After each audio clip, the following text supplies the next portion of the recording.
Personne n'aurait l'idée de porter une boîte d'archives à son oreille comme on le ferait d'un coquillage. Et pourtant, que de bruit! On y entend le premier cri que pousse un nouveau-né, un « oui » qui résonne en salle des mariages, les sanglots d'une famille endeuillée, le « bon pour le service » lancé aux jeunes conscrits, le « à voter » qui retentit dans le bureau de vote, et des ouvriers qui s'interpellent au milieu des coups de marteau, les roues des calèches, les débats houleux entre habitants, les rires et froufrous d'une fête, les chahuts des enfants dans la cour de l'école communale. Que d'échos de vie à qui s'est écouté. Alors, êtes-vous prêt à tendre l'oreille? Parce que tout ça, c'est dans la boîte. Aujourd'hui, l'histoire oubliée du professeur Pomme de Terre, du lycée Lacanal. Entendez-vous cette pelle qu'on enfonce dans la terre d'un coup de pied énergique? Ce râteau qui racle le sol? Et ces bavardages d'enfants? C'est l'histoire oubliée du professeur Pomme de Terre du lycée Lacanal qui s'échappe aujourd'hui de notre boîte d'archives. L'histoire commence à Sceaux, en 1916.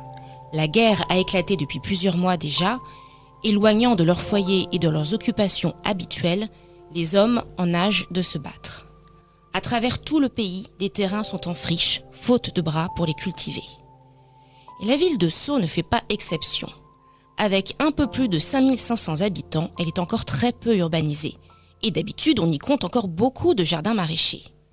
Les délibérations du conseil municipal conservées aux archives témoignent que le maire de l'époque, Constant Pilate, s'inquiète alors de la constitution d'un comité d'action agricole, d'approvisionnement en viande et surtout en charbon.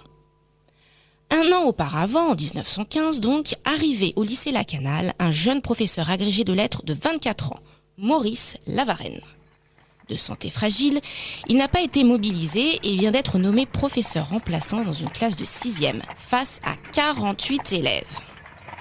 Tous les matins, il quitte son appartement parisien et rejoint Lacanal en tramway, par la route d'Orléans.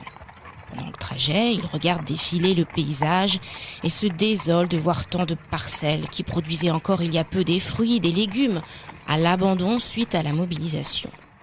Le ministre de l'Agriculture lui-même n'a-t-il pas attiré l'attention de tous sur le rôle que pourrait jouer la petite agriculture pour la question stratégique de l'alimentation? Alors, dans son tramway, M. Lavarenne a une idée.